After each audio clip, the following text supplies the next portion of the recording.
반갑습니다. 모아바의 천은지입니다. 자, 다들 시험 공부는 열심히 하고 계신가요? 자, 공부는 어느 정도 한 것 같은데 마무리를 어떻게 해야 될지 모르겠다 하시는 분들을 위해서 벼락치기 특강을 준비해 보았습니다. 이론도 공부하고요. 그 다음 관련도까지 충분히 학습하신 후에 마지막 기억을 되짚어 본다는 의미로 총정리하는 의미로 준비한 특강이거든요. 그래서 내용에 대해서 자세하게 다루지는 않을 겁니다. 최대한 빠른 시간 안에, 단시간 안에 내용을 한 번씩 되짚어 보는 시간을 가지도록 하겠습니다. 네, 그럼 첫 번째 테마 벡터부터 살펴보도록 하겠습니다. 자, 가장 먼저 나오는 것은 벡터의 평형이 되겠습니다. 자, F1, F2, F3 세 벡터가 나와 있을 때 이 세 벡터의 합이 0이 되면은 우리는 이것을 평형이라고 부릅니다. 자, 평형 어디에 써먹을 수 있었죠? 두 벡터가 나와 있고 나머지 한 벡터를 모를 때 이 세 개를 더하면 0이 된다. 이렇게 마지막 벡터를 계산해낼 수가 있었습니다. 자, 다음으로 벡터의 크기입니다. 벡터 단원에서 가장 기본적인 식이 되겠죠. A 벡터가 이렇게 주어져 있을 때 벡터의 크기는요. 기호로는 A 절대값으로 써주고요. 크기는 루트 A제곱 플러스 B제곱으로 써줄 수가 있었습니다. 반드시 알고 계셔야 되는 식이 되겠죠. 자, 다음으로 벡터의 곱이 나옵니다. 벡터 곱은 두 가지가 있습니다. 내적과 외적이 있습니다. 내적은 스칼라 곱, 외적은 벡터 곱입니다. 자, 먼저 내적은요, 계산을 했을 때 나오는 결과값이 스칼라 값이 됩니다. 크기는요, A의 절대값, B의 절대값에 코사인 세타를 곱해주고요. 외적은요, 결과값이 벡터입니다. 하지만 크기만 쓴다 했을 때는 A의 절대값, B의 절대값, 그리고 사인 세타로 계산해 줄 수가 있었습니다. 그래서 이 둘 차이, 코사인과 사인을 각각 곱해준다는 거 주의해서 기억을 해 주시고요. 자, 다음으로 벡터의 미분해서 나블라라는 게 등장하게 됩니다. 자, 모양은 이렇게 델타 모양으로 생겼고요. 나블라 또는 델으로 읽게 됩니다. 자, 이 정의 반드시 알고 계셔야 합니다. 자, 나블라는요. 라운드 라운드 X, 라운드 라운드 Y, 라운드 라운드 Z를요. 각각의 값을 편미분해 준 거라고 볼 수 있겠죠. 자, 이 나블라를 이용해서 또 새로운 계산이 등장하게 됩니다. 바로 벡터의 발산이 되겠습니다. 발산, 영어로는 다이버전스라고 합니다. 자, div로도 쓸 수 있고요. 이 나블라에다가 내적한 형태로 표현이 되기도 합니다. 자, A라는 벡터와 이 나블라 값을요, 서로 내적하게 되면은 이런 값이 나오게 되겠죠. 자, 주의하실 점은 여기에서 결과값이 스칼라 값이라는 겁니다. 자, 발산 값은 뭐다? 결과값이 스칼라 값이다. 자, 요거 주의해서 기억을 해 주시고요. 자, 다음으로 회전이 나옵니다. 방금 나왔던 다이버전스와 비교를 해서 기억하셔야 되죠. 회전은 나블라와 A 벡터를 서로 크로스 외적해준 값입니다. 외적해준 값이기 때문에 결과값이 뭐예요? 벡터 값입니다. IJK 단위 벡터가 붙어 있는 것을 볼 수 있죠. 자, 서로 크로스 해줄 때, 회전, 컬 해줄 때는요, 이 각각의 I 벡터의 성분을 계산하고 싶다 하면은 이것에 뒤에 있는 이 작은 2x2 행렬의 행렬식을 계산해 줄 수가 있었습니다. 자, 그래서 행렬식을 계산해서 서로 여기 각각의 개수로 붙여주시면 되고요. 자, 여기서는요, 만약에 이 둘 순서를 바꾸게 되면 앞에 마이너스를 붙여서 개수를 작성해야 됐었죠. 자, 다음으로 라플라시안으로 바로 넘어가겠습니다. 자, 라플라시안은요, 나블라를 두 번 곱한 거예요. 그러니까 나블라와 나블라를 서로 내적한 값이 되겠습니다. 자, 그러면은 이거는 쉽게 써서 이렇게 나블라에 제곱을 붙여서 표현을 할 수도 있겠습니다. 자, 그럼 이 값은 어떻게 나타낼 수 있을까요? 자, x에 대해서 편미분할 건데 여기에 제곱을 붙여줘야 되겠죠. 두 번씩 했으니까요. 플러스, 그다음 y에 대해서 편미분할 건데 두 번씩 했다. 플러스 라운드 Z인데 두 번씩 했다. 자, 여기에서도 이 라플라시안 값은 내적한 값이기 때문에 결과값이 뭐예요? 결과값이 스칼라 값입니다. 스칼라. 자, 우리 시험에서 어떻게 나와요? 이 뒤에 I, J, K 이렇게 붙여서 벡터인 것처럼 꾸며서 냅니다. 그러면 그거는 틀린 보기가 되겠죠. 라플라시안은 여기 뒤에 벡터가 붙지 않는 스칼라 값입니다. 자, 다음으로 원통좌표계 계산이 나옵니다. 그래서 여기 나와 있는 행렬식을 토대로 계산을 해주시면 되는데요. 요거는 그렇게까지 아주 빈출되는 문제는 아니기 때문에 공부 시간이 부족하신 분들은 참고적으로만 알고 계셔도 괜찮겠습니다. 자, 다음으로 스토크스의 정리와 가우스 발산 정리가 나오죠. 이 두 정리도 이번 단원에서 굉장히 중요한 부분이 되겠습니다. 자, 스토크스의 정리는요, 선적분과 면적분을 서로 바꾸어주는 정리였죠. 자, A의 선적분은 어떻게 쓸 수 있더라? 자, 여기에서 A와 나블라를 서로 크로스 해주고 여기에 면적분을 해준 각각 같게 쓸 수가 있더라. 그래서 이 A의 계산을 우리가 다른 형식으로 해줄 수 있다는 거 문제 풀 때 응용할 수 있습니다. 가우스 발산 정리도 마찬가지입니다. 자, 가우스 발산 정리는 어디에서 많이 사용이 됐었죠? 어떠한 폐곡면 내에 있는 전하량에 대해서 생각할 때 썼던 공식입니다. 자, 가우스 발산 정리식 적어보겠습니다. 그래서 인테그랄 V는 나블라와 A의 내적이다. 그래서 이 가우스 발산 정리 뒤에 나가면은 맥스웰 방정식에서도 사용이 되었습니다. 자, 이렇게 해서 첫 번째 테마는 마무리해 보도록 하겠습니다. 네, 그러면 두 번째 테마 진공중의 정전계 함께 살펴보도록 하겠습니다. 자, 먼저 나오는 것은 정전계입니다. 정전계의 정의가 무엇인지 알고 계셔야 하죠. 전개 에너지가 최소로 되는 전하분포의 전개, 이것이 정전계입니다. 시험 문제에서는요, 여기에서 최소가 아니라 0이 된다라고 함정을 파놓죠. 0이 되는 게 아니고 최소가 되는 것이 정전계입니다. 자, 다음으로 E의 전하량입니다. 자, 전하량 일반적으로 이제 마이너스로 많이 쓰게 되죠. 왜냐하면 이게 전자의 전하량을 뜻하니까요. 마이너스 1.602 곱하기 10의 마이너스 19승 쿨롱이 되겠습니다. 그래서 여기에서 1.6 그리고 19까지만 숫자를 기억하셔도 충분해요. 그리고 뭐 여기에서 전자가 아니다라고 하면은 플러스 마이너스를 써주셔도 되겠습니다. 자, 다음으로 전하량 Q 살펴보겠습니다. 자, 전하량 Q라는 거는 무엇과 같다? 전자가 몇 개 있는지, 그리고 이것은 곧 이 전류가 흐른 시간과 같다. 전류에다가 흐른 시간을 곱해준 값은 전하량과 같고요. 전하량에다가 아까 앞에서 했던 전하량 E에다가 개수 N을 곱해준 값이 Q와 같게 됩니다. 자, 다음으로 도체의 성질 살펴보겠습니다. 도체 내에는 전하가 분포하지 않는다. 자, 지금 정전계에 대해서 살펴보고 있습니다. 도체 내부에서는요, 모두 전하가 바깥쪽으로 퍼지게 돼서 내부에 존재하지 않게 됩니다. 도체 표면 및 내부의 전이는 등전이가 되고요. 자, 이거는 도체이기 때문에 등전이가 될 때까지 이동하게 되죠. 자, 다음 도체 내부의 전개는 0이다. 내부의 전하가 분포하지 않으니까 0이고요. 다음 도체 표면에서 어디로? 수직으로 전기력선이 출입하게 되겠습니다. 자, 일정하게 분포하고 있기 때문에 수직으로 분포할 수밖에 없고요. 다음으로 도체 표면의 곡률 반지름이 작은 곳, 그러니까 뾰족한 곳에 전하가 많이 분포하게 됩니다. 자, 다음으로 진공 공기에서의 유전율 입실론 제로입니다. 자, 이 값은 반드시 암기하고 계셔야 되겠습니다. 이 입실론 제로의 값을 파이를 이용해서 이렇게 표현할 수도 있고요. 자, 우리 암기법 이용해서 어떻게 기억했었죠? 팔팔한 오징어가 12월에 맛있다. 팔팔한 오징어가 12월에 맛있다. 추우니까 마이너스 붙여서 기억하기로 했습니다. 암기법 이용해서 꼭 기억해 주시고요. 자, 다음으로 쿨롱의 법칙입니다. 자, 쿨롱의 법칙 진짜 중요한 법칙입니다. 우리 전기자기학 공부할 때 반드시 알고 계셔야 되는 쿨롱의 법칙. 바로 전자기력을 나타내는 공식이 되겠습니다. 자, Q1, Q2 나누기 4파이 입실론 제로 입실론 S에다가 R 제곱을 나누어 준 값이 되겠습니다. 자, 여기서 4파이 입실론이라는 것은 앞에 붙는 개수가 되겠고요. R 제곱에 반비례하고 Q1, Q2에 비례한다. 까지 정확하게 알고 계셔야 되겠습니다. 자, 이 쿨롱의 법칙에 있어서 전하의 부호가 서로 반대인 경우에는요, 바로 흡인력이 작용하게 되고요. 자, 같을 경우에는 반발력이 작용하게 됩니다. 그래서 반대인 경우에는 서로 잡아당기고, 같을 경우에는 서로 밀게 된다.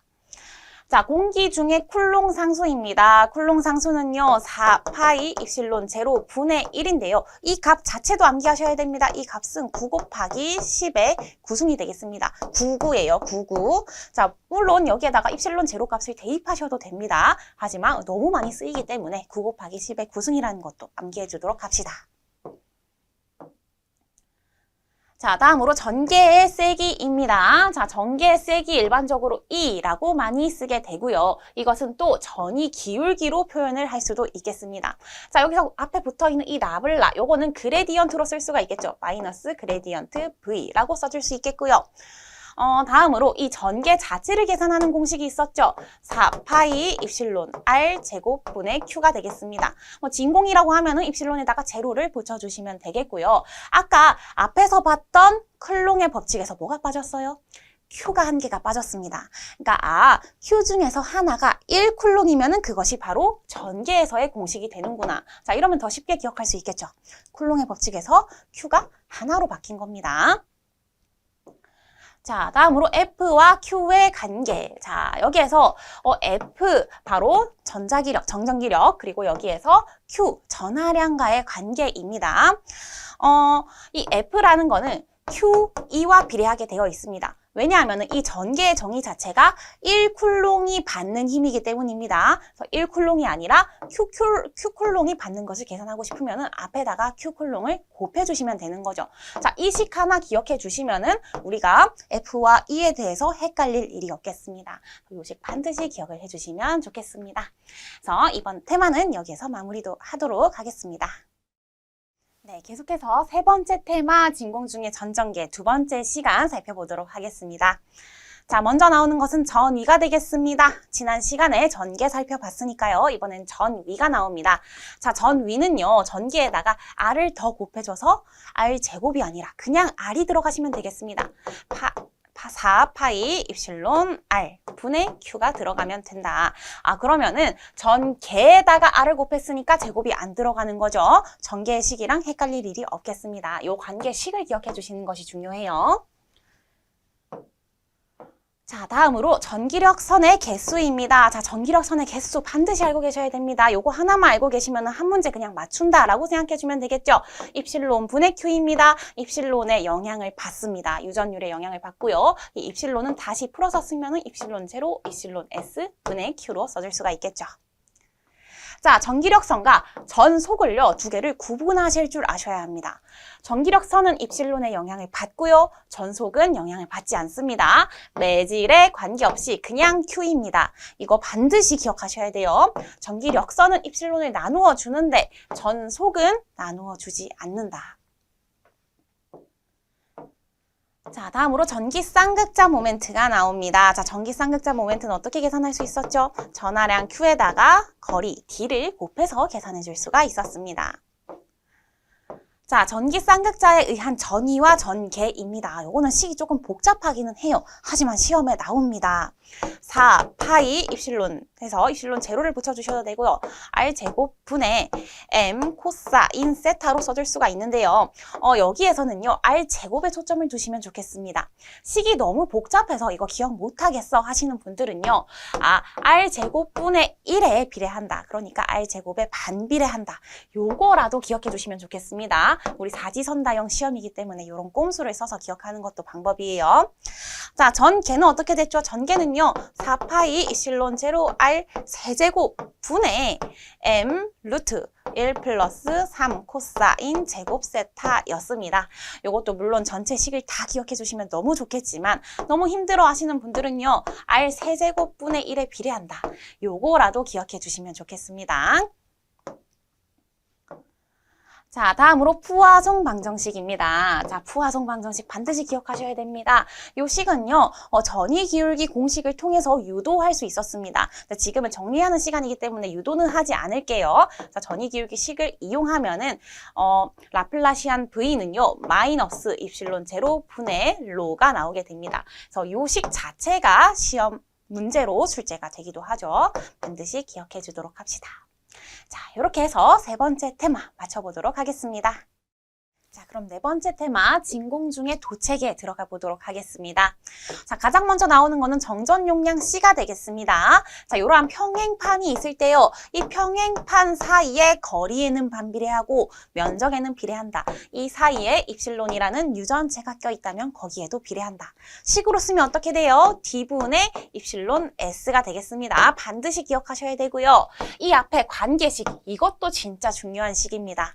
자, 요거는 V를 이쪽으로 넘겨서 Q는 C 바로 기억했습니다. Q는 C바 반드시 기억하셔야 되는 식이에요. 바로 다음에도 써먹을 겁니다. 자, 각 도책에 전이, 전개, 정전 용량에 관한 표가 있습니다. 이 표는 전체가 다 중요합니다. 다 알고 계셔야 하고요. 자, 먼저 도체구에 대해서 나오는데요. 도체구에서의 전개는요, 우리 그냥 쿨롱의 법칙 다음에 공부했던 전개 전위식과 같습니다. 자, Q 자리에 Q 하나만 들어갔다. 그것이 전개입니다. 4파이 입실론 R제곱분의 Q. 여기서 R을 곱해주면은 전개에다가 R 곱해준 게 전이라고 했습니다. R제곱 대신에 R이 들어갔다. 그래서 전 위는 전기에다가 R을 곱해준 거구나. 다음으로 정전 용량이 나옵니다. 자, 방금 전에 공부했던 공식 있죠? Q는 C바, Q는 C바. 요 식을 이용해 주시면 되겠습니다. C랑 V랑 곱했을 때 Q가 나오면 되는 거예요. 자, 이 둘을 곱했을 때 4파이 입실론 R, 4파이 입실론 R 지워지고 Q가 남죠. 자, 이 관계를 기억해 주시면은요, 하나만 기억해도 나머지 하나를 맞춰줄 수가 있습니다. 그러니까 이 식 반드시 알고 계셔야 되겠죠? 자, 다음으로 동심구입니다. 동심구에서의 전위 공식 조금 어렵게 생기긴 했지만 기억하셔야 되죠.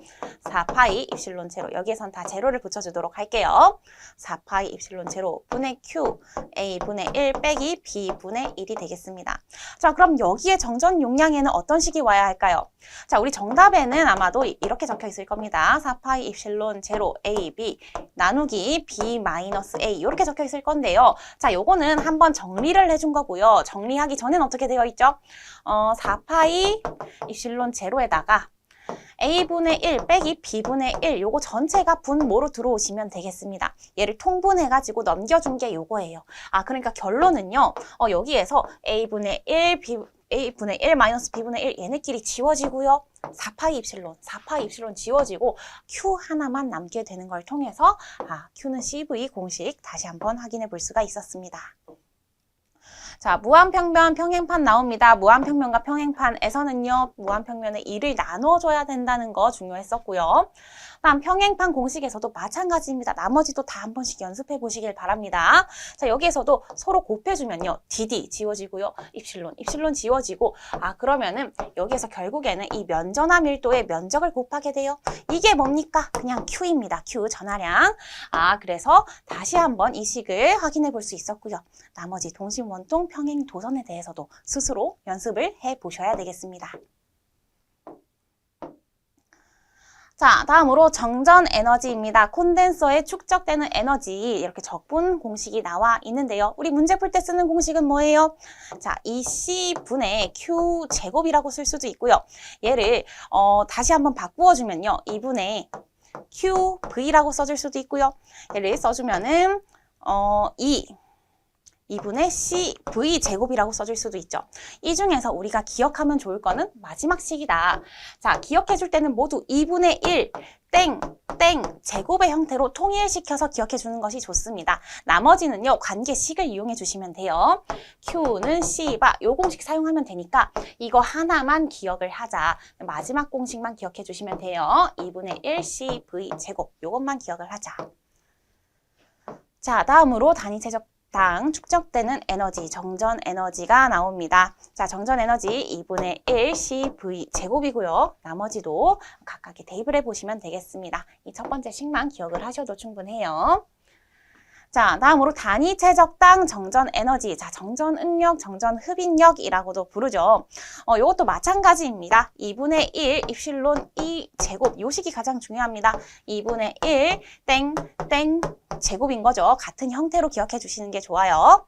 자, 얘는 다시 쓰면은 2분의 1 2 D로 쓸 수 있습니다. 1을 D로 바꿔줄 수가 있겠고요. 그 다음 전부 다 D로 바꾸어주면은 이 입실론분의 D 제곱이 되겠죠.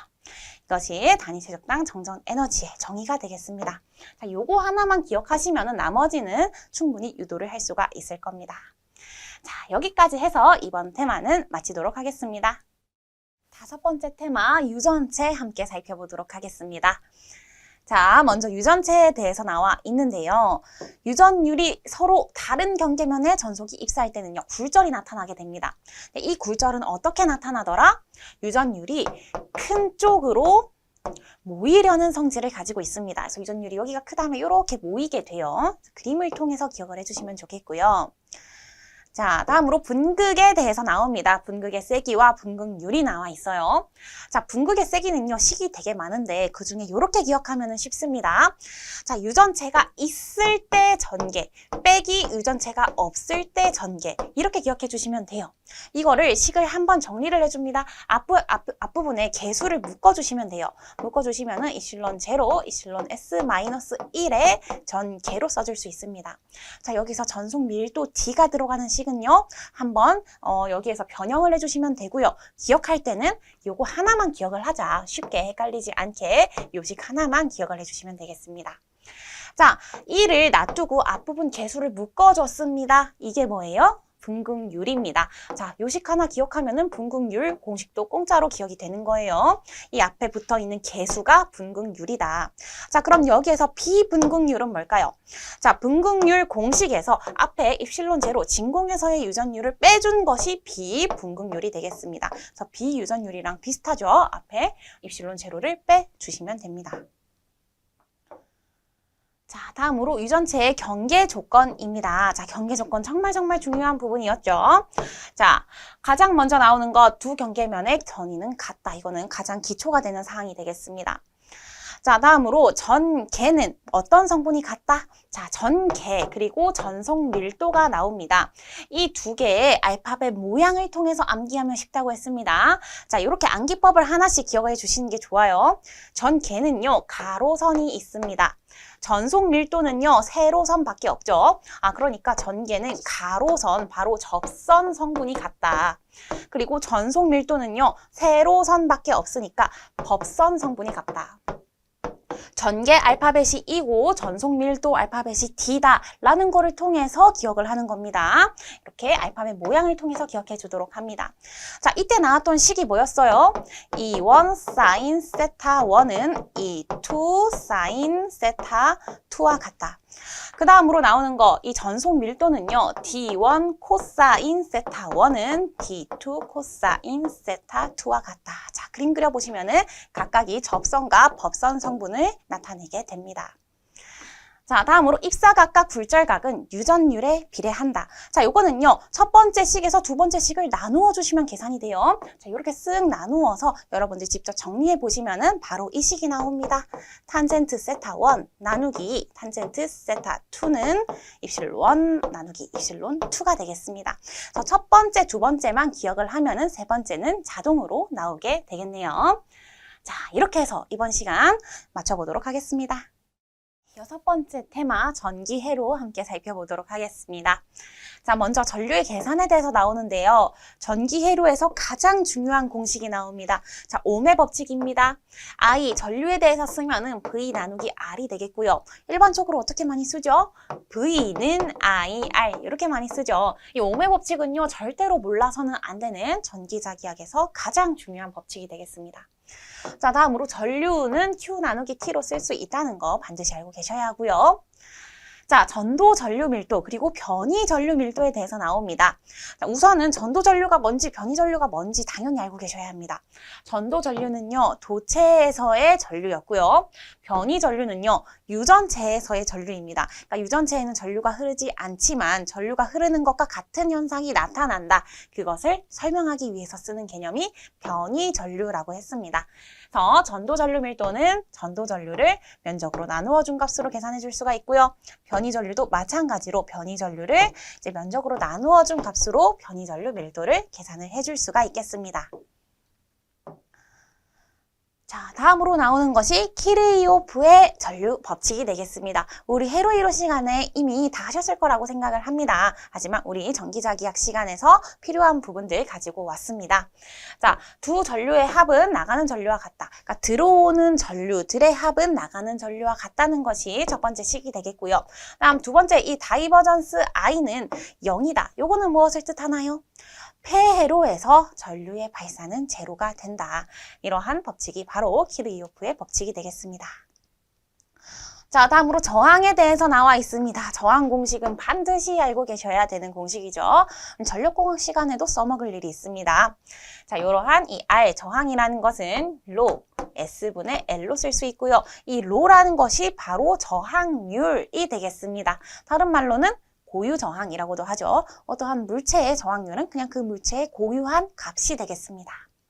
자, 여기서 S는요, 면적이고 L은 거리이다. L은 길이이다. 그래서 길이에는 비례하고 면적에는 반비례하는구나 라는 것을 알 수가 있겠습니다. 자, 이번 시간은 여기에서 마치도록 하겠습니다. 네, 7번째 테마 정작에 함께 풀어보도록 하겠습니다. 자, 먼저 쿨롱의 힘이 나옵니다. 점 자극, N극, S극 사이의 힘인데요. 자, 요거는 쿨롱 법칙에서 안에 요소들만 바꾸어 주시면 되겠습니다. 4 파이 입실론 자리에다가 뮤를 넣어 주시고요. 그리고 R 제곱분의 Q 자리에다가 M을 넣어 주시면 되겠습니다. 그래서 정자계, 정전계는 이 사이의 요소만 바꾸어 주면 되니까 함께 공부를 하시면 더 좋겠죠. 자, 다음으로 동일 부호의 자극에는 그리고 다른 부호의 자극에는 무엇이 작용하는가? 이것도 마찬가지입니다. 똑같은 부호에는 반발력이 작용하고요. 서로 다른 부호의 자극에는 흡인력이 작용합니다. 자, 여러분들 자석 보시면 같은 극끼리는 밀어내고 다른 극끼리는 서로 잡아당기게 되죠. 자, 다음으로 자기력선이라는 개념이 나옵니다. 그래서 자기에서 단위자가 자기력에 따라서 그려지는 가상의 선이 되겠습니다. 그래서 자석 옆에 그려지는 선들이 바로 자기력선이 되겠고요. 자, 다음으로 자속과 자속 밀도가 나옵니다. 자속 일반적으로 파이라고 많이 쓰고요. 한 개의 자극에서 한 개의 선속이 나오는 것이기 때문에 이 자속의 값은 m의 값과 똑같게 됩니다. 다음으로 자속밀도 B가 나옵니다. 요거는 전속밀도의 개념과 똑같죠. 단위 면적당 자속선의 개수가 되겠습니다. 공식으로 나타내면은 이 자속수를 S 면적으로 나누어 준 값이 되고요. 요거는 자계로 나타내게 되면은 뮤 H가 되겠습니다. 이 두 가지 공식 모두 기억하셔야 돼요. 자, 다음으로 앙페르의 오른나사 법칙입니다. 그림 보고 바로 손가락으로 대보면은 알 수 있는 법칙이 되겠죠. 자, 여기 동그라미 모양은 나오는 방향입니다. 나오는 방향으로 전류가 흐르면은 자개의 방향은 손가락, 오른손의 손가락 방향이구나. 나머지 내 손가락 방향이고요. 자, 여기에서 X 모양은요, 종이면을 뚫고 들어가는 방향입니다. 그러면은 이때 자개의 방향은 이렇게 되는구나 라는 것을 알 수 있습니다. 자, 앙페르의 주해 적분 법칙입니다. 임의의 패곡선에 대한 자개의 선 적분입니다. 자, 공식 알고 계셔야 합니다. 자, 임의의 패곡선에 대한 자개의 선 적분이에요. 자, H 자개의 선 적분을 해주시면 되겠습니다. 이것은 NI와 같게 되겠죠. 자, 다음으로 전자력이 나옵니다. 전자력에서는 왼손이에요. 플레밍의 왼손 법칙 떠올려 주셔야 됩니다. 자, 플레밍의 오른손 법칙도 있었고 왼손 법칙도 있었는데요. 오른손은 발전기, 왼손은 전동기에 관한 법칙이었습니다. 자, 엄지, 검지, 중지 순서대로 뭐예요? FBI입니다. FBI, 힘, 그리고 자속, 그리고 전류였습니다. 자, 도체가 자개 안에서 받는 힘의 크기는 어떻게 돼요? I 크로스 B에다가 L을 곱해주시면 되겠습니다. 크기만 계산하라고 하면은 빌리 이렇게 기억할 수도 있었죠. 여기에서 이 외적 공식이 나오기 때문에 크기를 계산하라고 했을 때는요. 뒤에다가 사인 세타를 붙여주셔도 되겠습니다. 빌, 사인, 세타 이렇게 표현을 해줄 수가 있겠죠.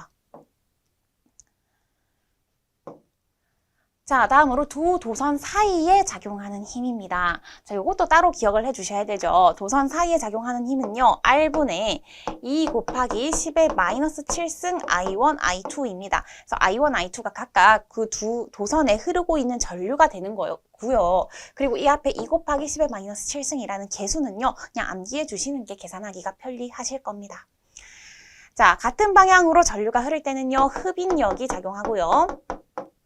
다음 다른 방향으로 전류가 흐를 때는 반발력이 작용하게 됩니다. 그래서 우리 앞에서 공부했던 전하 그리고 자하에 관해서 공부했을 때랑은 조금 다르죠. 같은 방향으로 전류가 흘렀을 때 흡인력, 그리고 다른 방향으로 전류가 흘렀을 때 반발력이 되기 때문에 이 부분 주의하셔야 됩니다. 자, 다음으로 로렌츠의 힘이 나옵니다. 자, 로렌츠는요, 여기서 자기력에 관한 공식이 되겠습니다. 자기력 F는요, 앞에서 공부했던 BIL과 같고요. 요거는요, EVB. 여기에서 E라는 거는 전자를 가정했을 때 값이 되겠습니다. 그 이외의 값에서는요, Q를 넣어주시면 돼요. 그래서 Q V, B로 자기력을 계산해 줄 수가 있겠습니다. 자, 다음으로 나오는 것은 전기력입니다. 전기력은 Q 곱하기 2라는 거 우리 앞 단원에서도 공부했었죠. 자, 다음으로 전자의 원운동 조건이 나옵니다. 자, 원운동 조건도 시험에 굉장히 자주 나오는 부분이 되겠습니다. 조금 어렵긴 하지만요. 한번 정리해 두시면은 굉장히 시험 문제 푸시는데 도움이 될 거예요. 자, 전자의 원인력 조건, 원운동 조건, 구심력과 원심력이 서로 갖다 놓고 풀 수 있었습니다. 자, 구심력은요, E, V, B입니다. 앞에서 봤던 이 QVB에서 이 전자기 때문에 Q 자리에 2를 넣어준 거죠. 자, 여기에다가 원심력의 값은 R분의 MV 제곱이 되겠습니다. 이 두 값이 같다 놓고 문제를 풀어주시면 돼요. 자, 각속도의 값은요, 각속도의 정의입니다. 속도를 R로 나누어 주시면 되겠습니다. 자, 주파수의 값도 한번 기억해 주시면 도움이 되겠네요.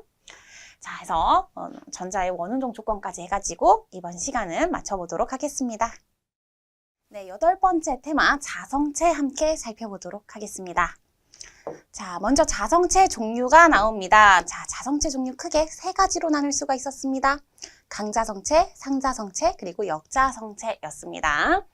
자, 강자성체는요, 외부 자개와 같은 방향으로 자화가 강하게 되니까 강자성체라고 불렀죠. μs가 1보다 아주 크다라고 쓸 수 있었습니다. 종류도 함께 기억을 해주셔야 돼요. 종류도 시험에 출제가 됩니다. 암기법 알려드렸습니다. 니코, 철망, 너 코에 철망 걸렸다. 니코, 철망, 니켈, 코발트, 철, 망간이었습니다. 니코, 철망으로 꼭 기억을 해주시고요. 다음으로 강자성체로 자기자폐도 할 수가 있었죠. 특징도 3가지 있었습니다. 자기포화, 고투자율, 히스테리시스 특징을 가지고 있었습니다. 자, 다음으로 상자성체입니다. 상자성체는요, 외부 자개와 같은 방향으로 그냥 보통으로 그냥 그렇게 자화가 되더라. 그러니까 μs도 1보다 그냥 크다라고 쓸 수 있었습니다. 자, 종류로는요, 알백텅텅이 있었습니다. 알백텅텅, 알까기 100번 했더니 내 지갑에 돈이 없다. 텅텅 비었다. 알백텅텅. 자, 종류, 알루미늄, 백금이고요. 다음 텅텅 비었으니까 산소, 공기 이런 것도 넣어주시고요. 다음 텅스텐이었습니다. 그래서 알백텅텅으로 기억을 해주시면 되겠습니다. 자, 다음으로 반자성체, 역자성체 같은 말입니다. 자화가 외부 자개와 반대 방향으로 되니까 반자성체인 거죠. 그래서 μs의 값도 1보다 작다. 이 부등호의 방향이 서로 반대로 가게 됩니다. 자, 종류로는 뭐가 있었죠? 금은동, 비아나. 우리나라가 대회 나가가지고 금은 동메달 다 땄더니 기분이 너무 좋고 비도 안 온다. 그래서 금은동, 비아나. 종류는 금, 은, 동이 구리입니다. 금은동, 비스무트, 안티모니, 그리고 아연까지 써줄 수가 있겠죠.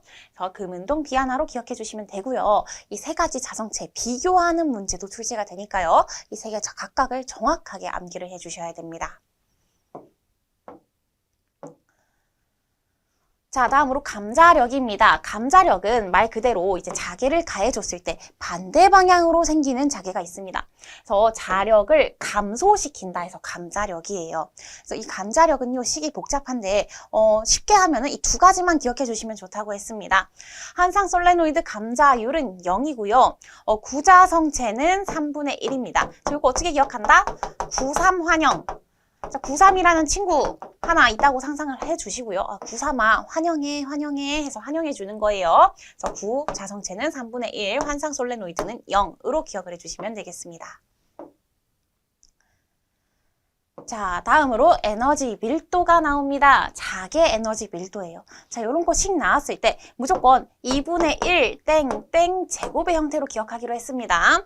자, 자개 에너지 밀도는요, 2분의 1 뮤 h 제곱입니다. 여기에서 물론 h를 b로 바꾸어서 계산해 주실 수도 있어야 되고요. 기억해 줄 때는 하나만 기억하자. 간편하게 헷갈리지 않도록. 자, 흡인력은요, 여기에 s 면적 곱해주시면 됩니다.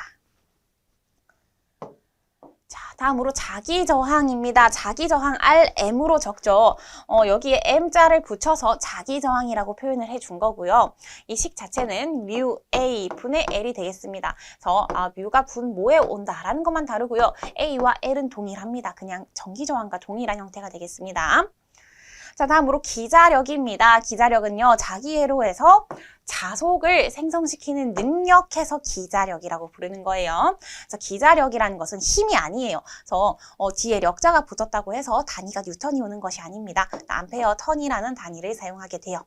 그래서 F는 NI는 RM 파이. 그래서 전류와 자기저항, 자속 그리고 이 능력 간의 관계를 나타내기 때문에 반드시 알고 계셔야 되는 식이 되겠습니다. 자, 그리고 퍼미언스라고 해서 자기저항의 역수를 퍼미언스라고 표현을 합니다. 그래서 역수가 쓰여 있으면 퍼미언스와 같은 거구나 정도로 알고 계시면 되겠습니다. 자, 여기까지 해서 이번 시간 풀이는 마치도록 할게요. 네, 9번째 챕터 전자계 함께 공부해 보도록 하겠습니다. 자, 먼저 패러데이 법칙이 나옵니다.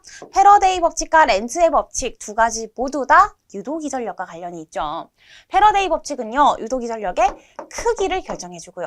렌즈 법칙은요, 유도기전력의 방향을 결정해 줍니다. 그래서 이 패러데이 법칙과 렌즈 법칙을 합쳐서 노이만의 법칙이라고 하는데요.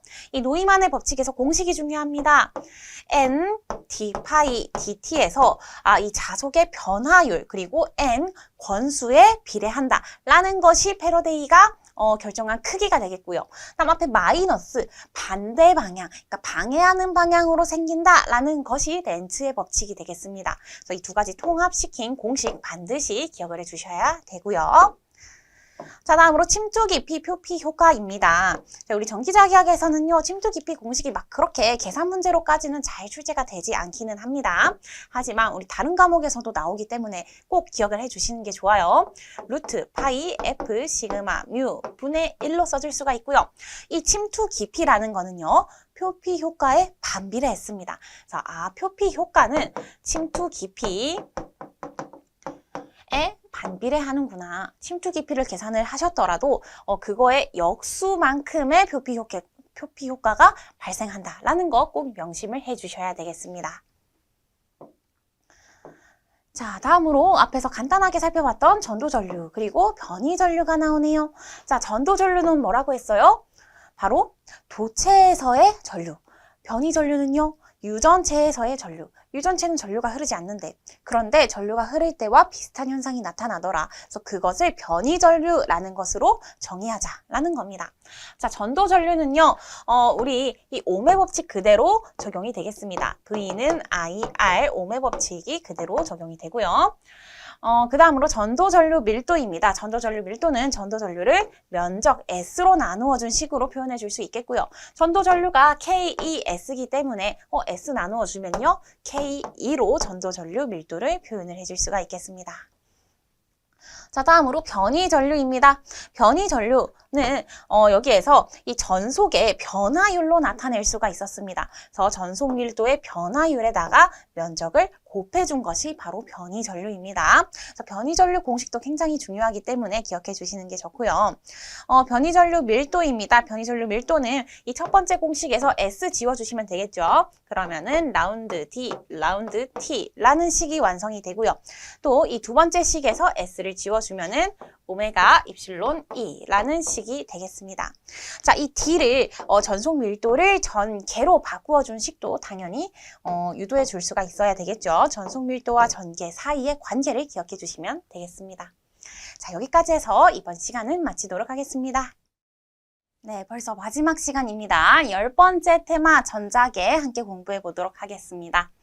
자, 먼저 맥스웰 방정식이 나옵니다. 맥스웰 방정식은요, 시험에 반드시 출제가 되는 부분이죠.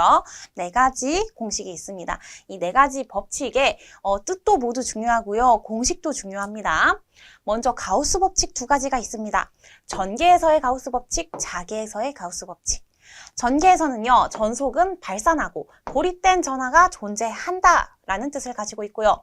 자개에서는요, 자개는 발산하지 않는다, 그리고 자극이 독립적으로 존재하지 않는다 라는 의미를 가지고 있습니다. 자, 전하가 고립되어 있으면 여기에서 전개가 발산하게 되겠죠. 그런데 이 자개에서는요, N극, S극이 서로 붙어 있기 때문에 자속이 나가도 다시 돌아오게 되겠습니다.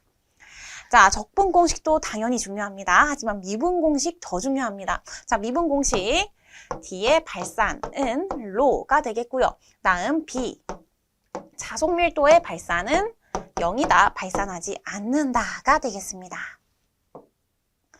자, 다음으로 패러데이 법칙과 앙페르 주의 적분 법칙이 있습니다. 패러데이 법칙은요, 시간에 따라 자기장이 변한다. 자개가 변하면요, 회전 전개가 발생한다. 부호는 반대다. 자, 요거는요, 이것의 변화를 방해하는 방향으로 전기장이 발생한다는 것을 뜻하죠. 자, 식을 보시면은 바로 표현이 됩니다. 자, 자개가 변화를 하면요, 회전 전개가 발생을 하고요. 부호는 반대다. 방해하는 방향으로 생기더라. 이것이 바로 패러데이 법칙이었습니다. 자, 앙페르 주의 적분 법칙은요, 변이 전류의 개념을 도입한 거죠. 원래는 전도 전류만 들어있었다가 이제 유전체에서의 전류를 변이 전류라는 개념으로 확장을 시키면서 변이 전류 밀도 공식을 대입을 해 주었습니다. 자, 그러면은 여기에서는요, 이 H의 회전이 무엇과 같다? IC 플러스 라운드 D, 라운드 T와 같다. 그래서 변이 전류 밀도와 전도 전류 밀도의 합으로 자기의 회전을 표현해 줄 수가 있었습니다. 자, 다음으로 벡터 포텐셜 B를 정의했습니다. 벡터 포텐셜 B는요, A의 회전과 같고요. 그것을 로테이션 A다 라고 쓸 수도 있었죠. 그래서 이러한 것으로 벡터 포텐셜을 정의할 수가 있었습니다. 다음으로 포화송 방정식입니다. 이 포화송 방정식은요, 우리 첫 번째 벡터 시간에 어떻게 유도하는지도 함께 공부를 했었습니다. 자, 포화송 방정식은요, 라플라시안 V, 전 위의 라플라시안은 마이너스 이슬론 제로 분의 로와 같다. 전이 기울기 공식을 통해서 유도를 해줄 수가 있고요. 다음으로 라플라스 방정식은요, 이 포화송 방정식의 특수한 형태입니다. 그래서 여기에 우변이 제로가 되면은 라플라스 방정식이라고 부르시면 돼요. 다음으로 포인팅 벡터입니다. 포인팅 벡터는요, 전자기파의 에너지를 나타내는 식이었습니다. 그래서 이 포인팅 벡터라는 거는 E 크로스 H로 나타낼 수 있었죠. 자, 기억해 줄 때는 전자파에 대한 거니까 전개, 자개, 그래서 전자파에 대한 에너지 공식이구나 라고 기억해 줄 수가 있었습니다. 전자파 해서 전개 크로스 자개가 되는 거죠. 크기를 나타내라고 했으면은 EH에다가 사인 세타를 곱해주시면은 외적을 계산해 준 공식이 되겠습니다. 자, 다음으로 전파 속도입니다. 자, 전자파의 전파 속도 공식 굉장히 중요한 식이었습니다. V는 F 람다로 쓸 수 있었습니다. V는 F 람다. 자, 전자파의 속도를 나타내는 식이고요. 요것은 다시 한번 루트 뮤 이실론 분의 1로 표현할 수가 있었습니다. 두 가지씩 모두 기억을 해주셔야 됩니다. 자, 다음으로 진공 중에서의 전파 속도입니다. 자, 이 식에다가 제로를 넣어주시면 됩니다. 진공 중에서기 때문에 루트 뮤 제로 이실론 제로 분의 1과 같게 되는데요. 이 값이 뭐죠? 바로 3 곱하기 10의 8승이 되겠습니다. 그래서 진공 중의 빛의 속도는 아주 기본적인 식이기 때문에 이 숫자 자체를, 수치 자체를 기억해 주시는 게 좋죠. 진공 중에서의 전파 속도는 3 곱하기 10의 8승 미터 퍼 세크이다. 물론 뮤제로, 입실론 제로의 값을 대입하셔도 큰 문제는 없습니다.